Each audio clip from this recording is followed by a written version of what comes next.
Good morning students. पिछली class में मैंने आपसे एक मांग वक्र ऋणात्मक ढाल का न होकर धनात्मक ढाल का क्यों होता है ये आपको समझाया गया। उसके साथ में मैंने विभिन्न प्रकार की वस्तुओं के बारे में और उनके उदाहरण आपको बताए कि सामान्य वस्तुएं कौन सी होती हैं, स्थानापन्न और पूरक वस्तुएं कौन सी होती हैं। इसके अलावा घटिया, निम्न स्तरीय और गिफिन वस्तु कौन सी होती हैं, विलासित वस्तु कौन सी होती है, इनके उदाहरण ये विभिन्न प्रकार से एग्ज़ाम के दृष्टिकोण से आपको बताया गया है। आज हम इस वीडियो में जो चर्चा करेंगे वो बात करेंगे मांग वक्र के विवर्तन के बारे में। देखिए छात्रों, मांग वक्र का जो विवर्तन है वो लेफ्ट और राइट दोनों साइड होता है।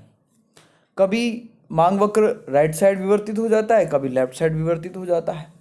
तो अपनी मूल स्थिति को बदलकर मांग वक्र का आगे पीछे होना या फॉरवर्ड एक्शन होना या बैकवर्ड एक्शन होना, ये जो प्रक्रिया है ये मांग वक्र का विवर्तन कहलाता है, जिसमें मांग मात्रा की जो स्थिति है वो बदल जाती है। और इस मांग वक्र की जो बदलने की जो प्रकृति है इसको अर्थशास्त्र में 4 तरीके से आपको बताया गया है, जिसमें हम चर्चा करेंगे मांग वृद्धि, मांग कमी, मांग विस्तार और मांग संकुचन। तो यहाँ हम जो आपसे बात करने जा रहे हैं वो है हमारा, सबसे पहले हम बात करेंगे मांग विस्तार। मांग विस्तार और मांग संकुचन एक ही मांग वक्र पर कीमत के बदलने के कारण होता है।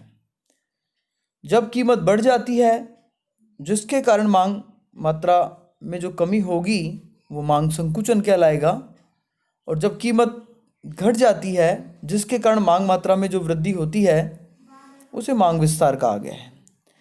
छात्रों, यहाँ 2 बातें मुख्य हैं।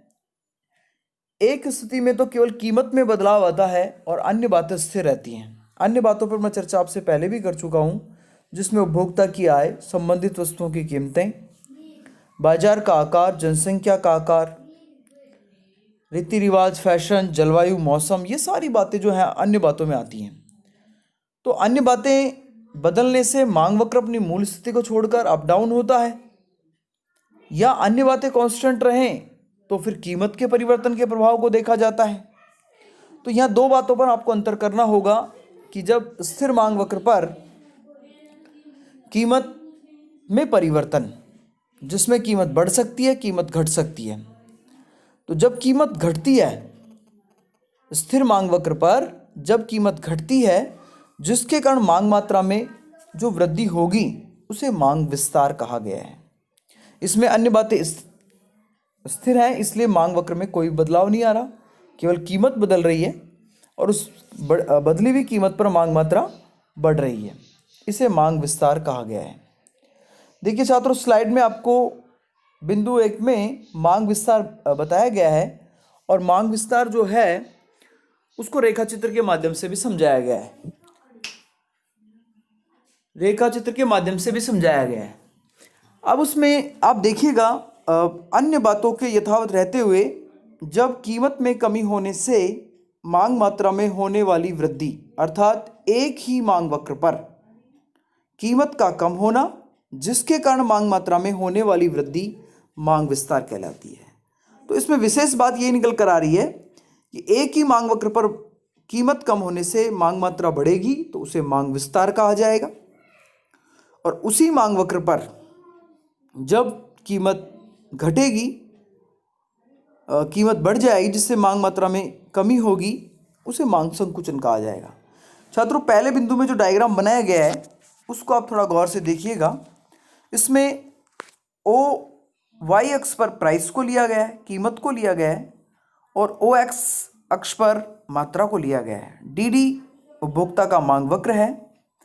हम इनिशियल संतुलन की बात करेंगे या प्रारंभिक संतुलन की बात करेंगे, तो प्रारंभिक संतुलन में ओपी साम्य कीमत है और ओ क्यू साम्य मात्रा है, और संतुलन का जो बिंदु है वो है ई बिंदु। अब इसके बाद देखिएगा, अन्य बातें जो अदर थिंग्स हैं उनको कांस्टेंट किया गया है, उनमें कोई बदलाव नहीं आ रहा, इसलिए मांग वक्र में भी कोई बदलाव नहीं आएगा। केवल हमने कीमत को कम किया है। आप डायग्राम में ध्यान से देखेंगे तो जो कीमत में डेल्टा पी हमने लिख रखा है उसका एरो नीचे की ओर आ रहा है, और वो एरो इस बात का सूचक है कि प्राइस रिड्यूस किया है, प्राइस में कमी हुई है। अब इस घटी हुई कीमत पर जो क्वांटिटी है, मांग मात्रा है, उसमें डेल्टा क्यू देखिएगा, अब एरो आगे की ओर जा रहा है, क्यू से Q1 हो रहा है। तो ऐसी स्थिति में मांग मात्रा बढ़ रही है और प्राइस घट रहा है। कहने का मतलब चित्र के माध्यम से यदि आप स्पष्ट करें तो E से E1 बिंदु पर आना, E से E1 बिंदु नीचे की ओर आना, ये मांग विस्तार का सूचक है।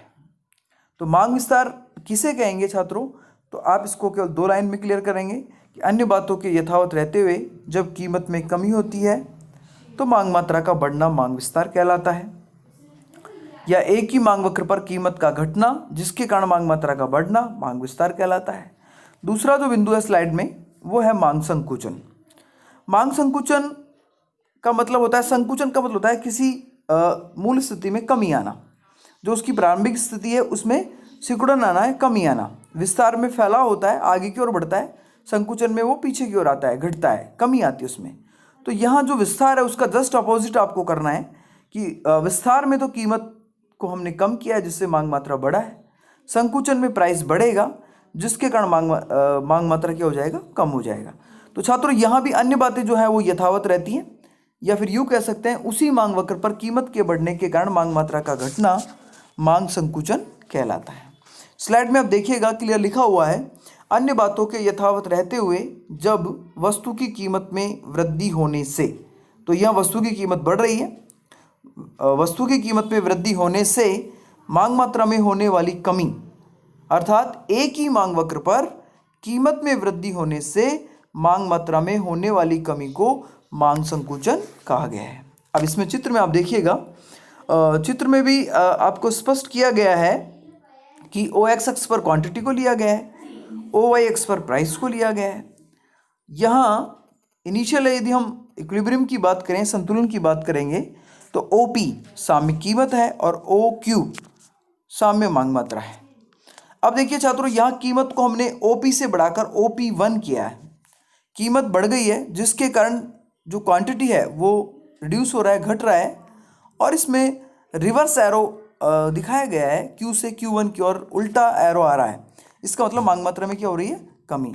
तो छात्रों यहाँ E से E1 की ओर जो ऊपर की ओर स्थिति जा रही है वो मांग संकुचन का सूचक है। तो यहाँ छात्रों, यहाँ एग्जाम के दृष्टिकोण से आपके लिए दोनों घटनाएं बड़ी महत्वपूर्ण हैं, और इसमें जो क्वेश्चन आने का जो तरीका है वो इसी प्रकार से आपसे पूछा जाएगा कि 2 नंबर का क्वेश्चन आपसे पूछ लिया जाए, मांग विस्तार को समझाइए, सचित्र समझाइए। तो आप मांग विस्तार को समझाएंगे और उसका चित्र बनाएंगे। इसके साथ ही ये भी आपसे पूछा जा सकता है कि मांग संकुचन को सचित्र समझाइए, तो आपको मांग संकुचन को डिफाइन करना पड़ेगा, समझाना पड़ेगा और उसका चित्र बनाना पड़ेगा। कई बार यही क्वेश्चन की प्रकृति जो है वो इसी प्रकार से बदलकर दूसरी तरीके से भी आ सकती है, और आपसे पूछा जा सकता है कि मांग विस्तार और मांग संकुचन में कोई 2 अंतर बताइए। तो आपको वहाँ करना पड़ेगा कि मांग विस्तार तो कीमत के कम होने पर मांग मात्रा का बढ़ना होता है, और जबकि मांग संकुचन होता है वो कीमत के बढ़ने पर मांग मात्रा का कम होना होता है। एक अंतर तो इसमें ये आ जाता है।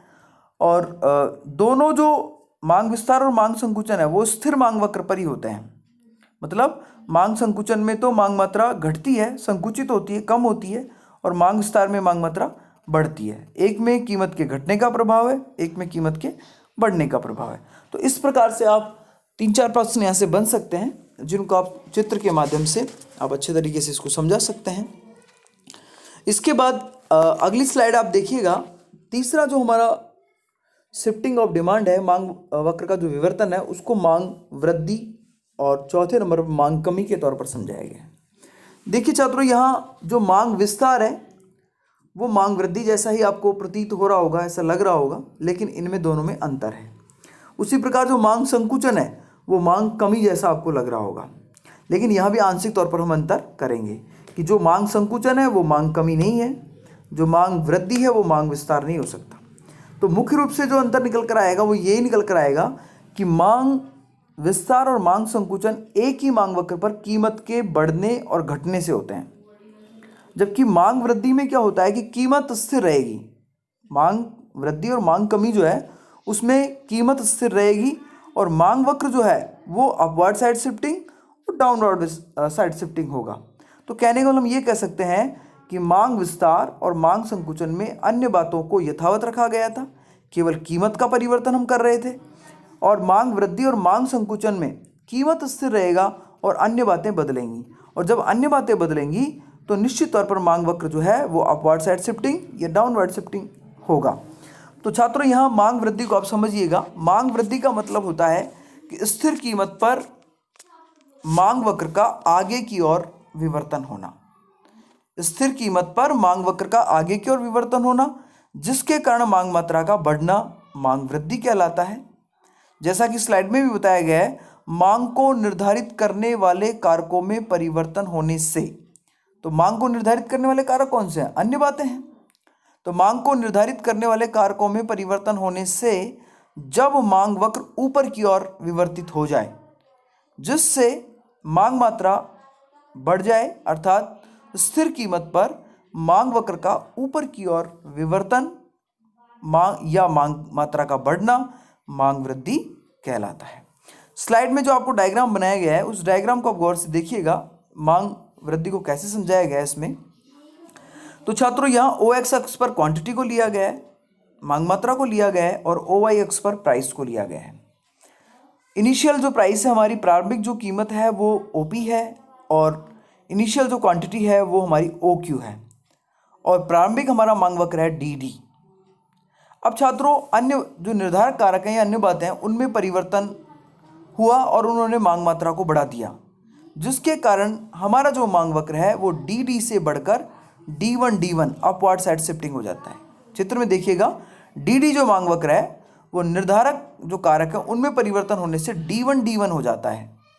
तो अब नया जो संतुलन है चित्र में वो E से बदलकर E1 हो जाता है। जब नया संतुलन E1 हो जाता है तो नई जो मांग मात्रा है वो OQ से बदलकर OQ1 हो जाती है। तो जो बदलाव यहाँ Q से Q1 का आया है यही मांग वृद्धि है। तो छात्रों स्थिर कीमत पर Q से Q1 मांग मात्रा का बढ़ना मांग वृद्धि कहलाएगा। तो चित्र में जो डेल्टा Q है एरो लगाकर आगे की ओर बताया गया है उसमें क्लियर हो रहा है कि जो प्रारंभिक मांग मात्रा थी वो OQ थी और जो बदली हुई मांग मात्रा है वो OQ1 है। तो मांग वृद्धि में मांग मात्रा बढ़ती है, लेकिन मांग वक्र जो है वो अपवर्ड साइड शिफ्टिंग हो जाता है, जबकि मांग विस्तार में मांग वक्र यथावत रहता है, उसकी मूल स्थिति में कोई बदलाव नहीं आता, लेकिन मांग मात्रा बढ़ती है क्योंकि कीमत उसमें घट जाती है। यहाँ कीमत स्थिर है। इसके अलावा आगे यदि हम चर्चा करें तो अगला हमारा जो बिंदु है वो है मांग कमी। मांग कमी जो है वो मांग वृद्धि का प्रतिपूरक होगा, उल्टा है। कहने का मतलब स्थिर कीमत पर मांग वक्र जब आगे की ओर जाएगा तो वो मांग वृद्धि का सूचक होता है, और स्थिर कीमत पर जब मांग वक्र पीछे की ओर आता है या बैकवर्ड साइड शिफ्टिंग होता है उसका, तो उसको कहा गया मांग कमी। तो यहाँ मांग कमी में मांग मात्रा घट जाएगी। तो मांग को निर्धारित करने वाले कारकों में परिवर्तन होने से मांग वक्र जब नीचे की ओर विवर्तित हो जाता है, पीछे की ओर आ जाता है, जिससे मांग मात्रा में होने वाली कमी, अर्थात स्थिर कीमत पर मांग मात्रा में होने वाली कमी मांग कमी कहलाती है। छात्रों यहाँ डायग्राम को देखिएगा, आप डायग्राम में स्पष्ट किया गया है ओ एक्स अक्ष पर क्वांटिटी को लिया गया है, ओ वाई अक्ष पर प्राइस लिया गया है। हमारा जो इनिशियल इक्विलिब्रियम है, जो हमारा प्रारंभिक संतुलन है, उसमें साम्य कीमत ओपी है, साम्य मांग मात्रा OQ है, और प्रारंभिक जो मांग वक्र है वो DD है।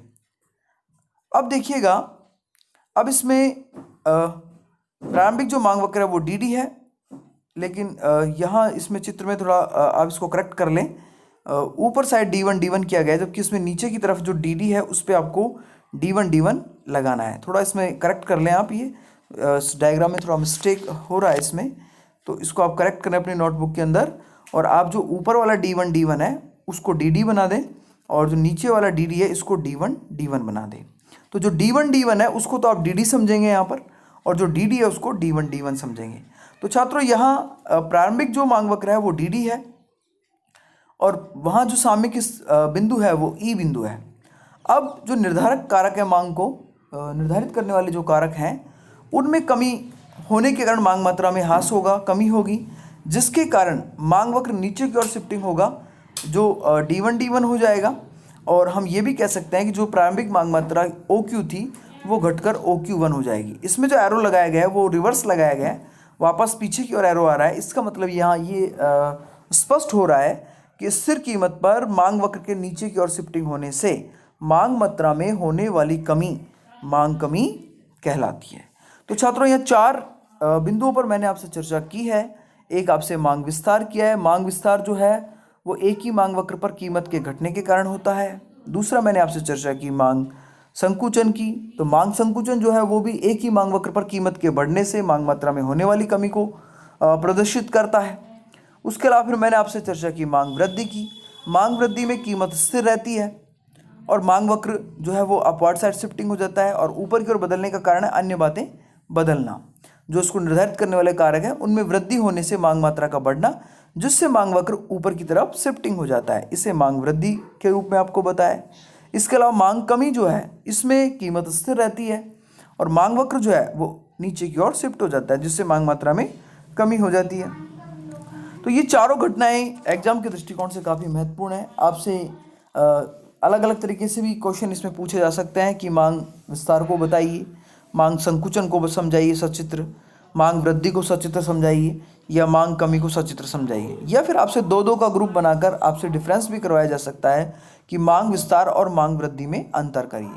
तो मांग विस्तार और मांग वृद्धि में जो अंतर होगा वो यही होगा कि मांग विस्तार जो है वो एक ही मांग वक्र पर कीमत के घटने के कारण होता है, और जो मांग वृद्धि है वो स्थिर कीमत पर मांग वक्र के ऊपर की तरफ विवर्तित होने के कारण होता है। इसी प्रकार आपसे मांग संकुचन, मांग कमी में भी अंतर पूछा जा सकता है।